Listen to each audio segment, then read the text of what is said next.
పద్మావతి ఘాట్ అని ఉంటుందండి విజయవాడలో. E3 ఎంటర్టైన్మెంట్స్ అని ఒక పెద్ద రెస్టారెంట్ ఉంది.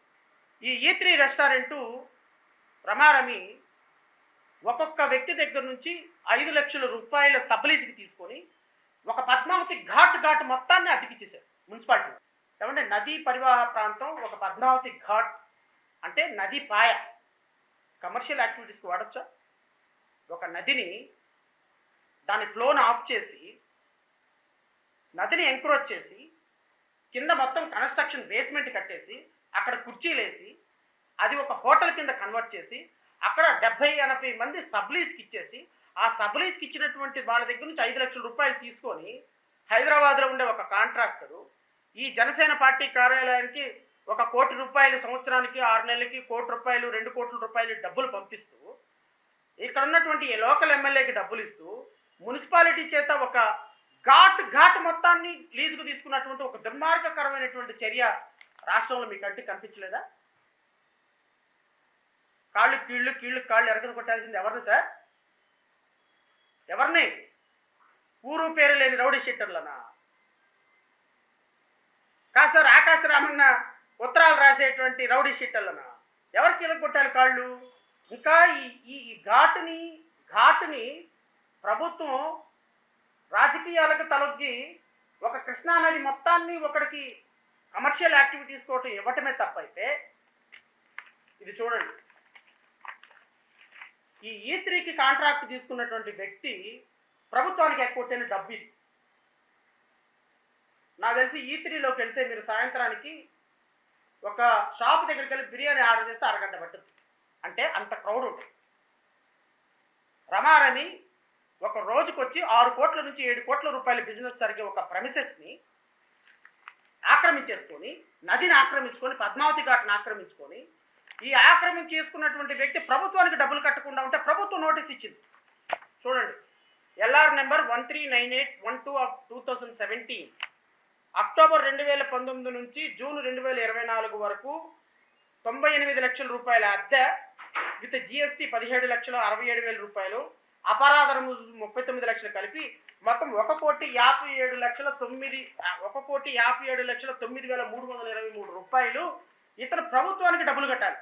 నెంబర్ 1 నదిని ఆక్రమించుకోవటం ఫస్ట్ రౌండ్, నెంబర్ 2 వీడికి లీజ్కి ఇవ్వటం రెండో రౌండ్, నెంబర్ 3 డబ్బులు తీసుకొని జనసేన తెలుగుదేశం పార్టీ డబ్బులు తీసుకుని ఇతను పర్మిట్ చేయటం మూడో రౌండ్, నెంబర్ 4 తీసుకున్న అద్దెకు కూడా ప్రభుత్వానికి డబ్బులు కట్టకుండా అధికారులకు డబ్బులు ఇచ్చేసి మేనేజ్ చేస్తుంది 4.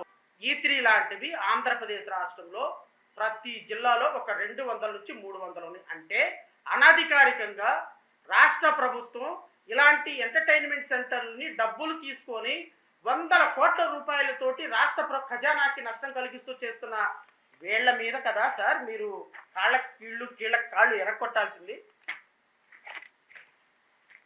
ఎవరి మీద సార్ ఎరగొడతారు మీరు? తీవూరు గ్రామ సర్వే నెంబర్ 879/2 విస్తీర్ణం 4.93 సెంట్లో రామదూత ఆశ్రమం అని ఒకటి నిర్మించారు సార్. ఎక్కడ ఇది? రామదూత ఆశ్రమం నిర్మించింది చూడూరు గ్రామ సర్వే నెంబర్ SPSR నెల్లూరు జిల్లా. ఈ చూడూరు గ్రామంలో నిర్మించినటువంటి రామదూత ఆశ్రమం ఫారెస్ట్ ల్యాండ్కి సంబంధించినటువంటి 5 ఎకరాల ఇంచుమించుగా 10 కోట్ల రూపాయల విలువైనటువంటి స్థలం ఆక్రమించుకొని ఒక ఆశ్రమం కట్టారు.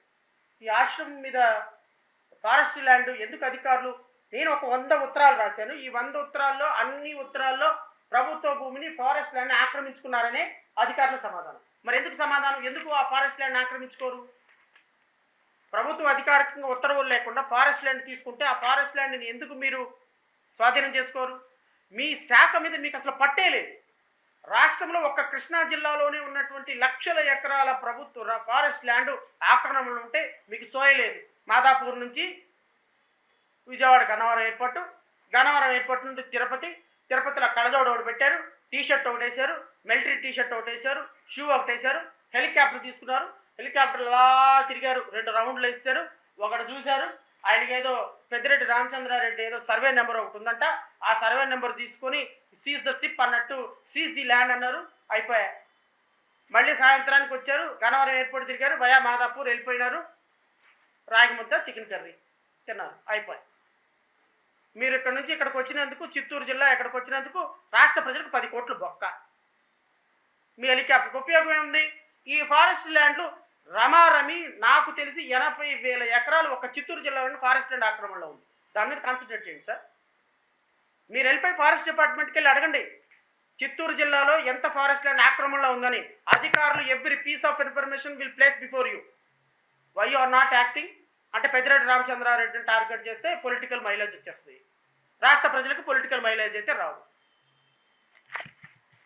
ఇంకా ఇవన్నీ ఆక్రమణలో ఉన్నటువంటి రాష్ట్ర ప్రభుత్వ భూములు ఫారెస్ట్ ల్యాండ్ ఆక్రమించుకుని హోటల్స్ కట్టినటువంటి ప్రభుత్వుల యొక్క చిట్టా ఇదంతా. ఇవన్నీ చెప్పుకుంటూ పోతే నాకు తెలిసి 24 గంటలు పడుతుంది. అత్యంత దుర్మార్గకరం. పర్యావరణ చట్టాలు, కఠినమైన చట్టాలు, ఈ పదాలు వింటే నార్మల్గా ఈ కఠినమైన చట్టాలు, పదునైన చట్టాలు ప్రాస మాత్రం బాగా వాడతారు. ఎందుకంటే సినిమా యాక్టర్ కదా, చేసినా చేయకపోయినా ప్రాస మాత్రం బాగుంటుంది. ఎందుకంటే కంపెనీలకు సంబంధించి కఠినమైన చట్టాలు తయారు చేయాలంట. సార్, నంద్యాల జిల్లా కొలిమిగుండుల్లో రామ్కో సిమెంట్ అని ఒక పెద్ద కంపెనీ ఉంది సార్. ఈ రామ్కో సిమెంట్ పెద్ద కంపెనీ చేసిన అన్యాయాలు ఏంటి అంటే, అసలు ఈ కంపెనీ కట్టడానికి ప్రభుత్వ పర్మిషనే లేదు. నాకు తెలిసి ఒక 10,000 కోట్లతోటి కట్టుంటారు ఈ కంపెనీ. 10,000 కోట్లతోటి కట్టిన ఈ కంపెనీ జిల్లా పంచాయతీ కార్యాలయం నంద్యాల వారి సూచనలు 7/4/2025లో పంచాయతీ సెక్రటరీ డిపిఓకి ఇచ్చినటువంటి ప్రొసీడింగ్స్లో అసలు ఈ కంపెనీకి పర్మిషనే లేదు, ఏ విధమైన పర్మిషన్ మేము గ్రాంట్ చేయలేదు అని ఇచ్చినటువంటి ప్రొసీడింగ్స్ కాపీ. దీనికి తోడు ఈ కంపెనీ చేసిన దుర్మార్గం ఏంటంటే, ఇంచుమించుగా 2,000 ఎకరాలకు సంబంధించినటువంటి ప్రభుత్వ భూమిని ఎకరం 2 లక్షలకి 3 లక్షలకి రూపాయలకి ఇచ్చి ప్రభుత్వ భూమిని దుర్మార్గంగా కొనేసి దానిలో లైమ్ స్టోన్ లిఫ్టింగ్ చేస్తుంది. అంటే రమారమి 2,000 కోట్ల రూపాయల విలువైనటువంటి ప్రభుత్వ భూమిని నాకు తెలిసి ఒక 20 కోట్లకో 30 కోట్లకో రమారమి ప్రభుత్వ అధికారులకు లంచం ఇచ్చేసేసి కొనేసి పర్మిషన్ లేకుండా అక్కడ కంపెనీ కట్టి BC Janardhan Reddy every month minister అక్కడికి ఎవ్రీ మంత్ రమారమి ఒక నెలకు వచ్చేసరికి 2 కోట్ల రూపాయలు ఈ కంపెనీ నుంచి లంచం తీసుకుంటే కంపెనీ నడిపిస్తున్నారు. ఏమి పవన్ కళ్యాణ్ గారు మీకేమీ కనిపించలేదా? అది ఈ ప్రభుత్వ భూముల ఆక్రమణ మీకు కనిపించలేదా? ఆ కంపెనీ రిలీజ్ చేసే పొల్యూషన్ మీకు కనిపించడం లేదా? ఎక్కడ దాకా ఎందుకండి? విశాఖపట్నంలో వరుణ్ నోవాటెల్ హోటల్స్ 2, భీమిలిపట్నంలో ఉన్న 2 నోవాటెల్ హోటల్స్ ఆక్రమణ కట్టినటువంటి భూమి.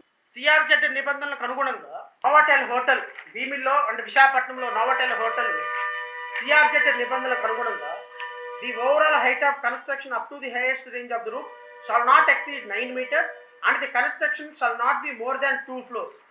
28 ఫ్లోర్లు కట్టాడు నోవాటెల్లో. విశాఖపట్నం నోవాటెల్ 28 ఫ్లోర్లు ఉంటుంది. సిఆర్జెడ్ జోన్ 2లో ఉంటుంది. అది 2 ఫ్లోర్లకు మించి ఎక్కువ కట్టడానికి లేదు. ఏం చేస్తున్నావు? ఇట్లా ఆంధ్రప్రదేశ్ రాష్ట్రంలో ఈ చివరి బీచ్ రోడ్డు మొదలు పెడితే ఆ చివరి వరకు ప్రతి కట్టడం ఇల్లీగల్ కన్స్ట్రక్షన్. మళ్ళీ అదే హోటల్లో కూర్చొని పవన్ కళ్యాణ్ వెళ్ళినప్పుడల్లా అక్కడే ఉంటాడు. అక్రమ కట్టడాల్లో ఉంటారు, అక్రమ కట్టడాల్లో నివాసం ఉంటారు, అక్రమ కట్టడాల నుంచి డబ్బులు తీసుకుంటారు, అక్రమ కట్టడాలను ప్రోత్సహిస్తారు, నెలవారీ డబ్బులు ఎంత తీసుకుంటారు. ప్రశ్నించడానికి డబ్బులు, ప్రశ్నించకుండా ఉండటానికి డబ్బులు. మీరేమీ మారలా. నాకు తెలిసి మీరు అన్నది కరెక్ట్, నేనేమీ మారలేదు. అప్పటికి ఇప్పుడు అన్నారు కదా, మీరేమీ మారలా.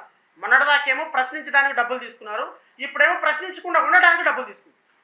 ఈ ప్రెస్ మీట్ పెట్టడానికి ఒక ప్రధాన కారణం ఏంటి అంటే, మక్కిలు ఎరక్కొడతాను, తోలు తీస్తాను, తొక్క తీస్తాను, గొంత మీద కాలేసి తొక్కుతాను అనే పదాలు ఒక ఉప ముఖ్యమంత్రి నోట్లో నుంచి రావటం మంచిది కాదు అని చెప్పటానికి మీరు తొక్క తీయాలి, తోలు తీయాలి అంటే, నా దగ్గర ఉన్న ఈ సాక్ష్యాధారాలు, మీ అధికారుల దగ్గర ఉన్న సాక్ష్యాధారాలు ఒకసారి పరిశీలిస్తే గౌరవ ఉప ముఖ్యమంత్రి గారు, మీరు ఎవరు తొక్క ఎవరు తోలు తీయాలో మీకు అర్థమవుతుంది.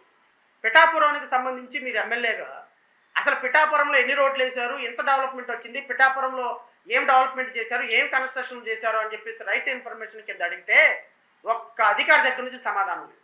నేను ఫోన్ చేసి అడిగిన, ఏమయ్యా మీరు ఎందుకు సమాధానం ఇవ్వరంటే, ఏం చేశారు సార్ నా బొంద ఇక్కడ ఇన్ఫర్మేషన్ ఇవ్వడానికి, ఈ రాష్ట్రంలో ₹1 డబ్బులు లేదు, మా పిఠాపురం కాన్స్టిట్యున్సీకి ఒక రోడ్ వేయలేదు సార్ ఆయన, ఇంకా మేము ఇన్ఫర్మేషన్ ఇస్తే మా ఉద్యోగాలు పోతాయి సార్, మీరు స్టేట్ కమిషన్కి వెళ్ళండి, హైకోర్టుకి వెళ్ళండి సార్, మేము ఇచ్చే పరిస్థితి లేదు అన్నాడు. ఇది నీ పరిపాలన. ఉట్టుకి ఎగరలేనమ్మంటే ఆకాశానికి ఎగిరిందంట. ముందు నీ కాన్స్టిట్యున్సీ చూసుకోవయ్యా. ముందు నీ కాన్స్టిట్యున్సీ చూసుకొని నీ కాన్స్టిట్యున్సీ రోడ్లు వేసి పిల్లలకు 10 మందికి ఉపాధి కల్పించు. అది వదిలేసేసి ప్రభుత్వ ఖజానాతో డబ్బులు తీసుకురావటం, ఒక 10,000 మందితో మీటింగ్ పట్టడం, మీటింగ్లో నీ ఇష్టం వచ్చినట్టు మాట్లాడటం, హైప్ తీసుకురావటం, సనాతన ధర్మం అదొక డబ్బులు లేని పని కదా. సనాతన ధర్మం క్రిస్టియన్స్ ముస్లిమ్స్ వాళ్ళకి వీళ్ళకి మధ్య గొడవలు పెట్టడం, మళ్ళీ సాయంత్రానికి చెగోవేరా అంట. మనది చెగోవేరనా అర్థం కాదు, శ్రీశ్రీయో అర్థం కాదు, లేకపోతే హేతువాదమా అర్థం కాదు, లేకపోతే అంబేద్కరిజమా అర్థం కాదు, లేకపోతే పూలేజమా అర్థం కాదు, నక్సలిజమా అర్థం కాదు. ఒక్కసారి నీ నక్సలైట్ అయ్యేవాడిని నక్సలైట్ భావజాలం అంటాడు. తీరా చూస్తే నేను అన్నాడు నక్సలైట్లు లేకుండా చేసింది రాష్ట్ర ప్రభుత్వం, వాళ్ళు మంచి చెడ్డ నాకు అనవసరం అంటాడు. 2024కి ముందు ఎలా మాట్లాడినా ఒక్క సందర్భంలో కూడా నేను మిమ్మల్ని విమర్శించలేదు. ఎందుకంటే తెలిసి తెలియనోడు సినిమా యాక్టర్ ఆడి మాటలకు మనం విలువ ఇచ్చేది ఏందిలే, సావని ఎట్టబడితే అట్లా మాట్లాడతాడో. నేను ఏ రోజు మీ మాటలకు విలువ ఇవ్వాలా, మీ మాటలు పట్టించుకోవట్లా.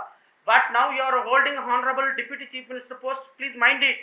మీ ఇష్టం వచ్చినట్టు మాట్లాడితే కుదరదు. మాలాంటి వాళ్ళు ఉంటారు, పట్టుకుంటారు, ఖచ్చితంగా మాట్లాడతారు. మీరు తోలు తీస్తారో తొక్క తీస్తారో అనే పదాలు నేను వాడలేను, కానీ ప్రజాస్వామ్యబద్ధంగా ఖచ్చితంగా ప్రశ్నిస్తాం. మా ప్రశ్నతో మీ తోలు అట్లా ఊడిపోద్ది అంతే. మా ప్రశ్నతో మీ తోలు అట్లా ఊడిపోతుంది. సో కాబట్టి ఒక మాట్లాడేటప్పుడు హేతుబద్ధంగా మాట్లాడండి, పరిపాలన అద్భుతంగా నిజాయితీగా చేయండి.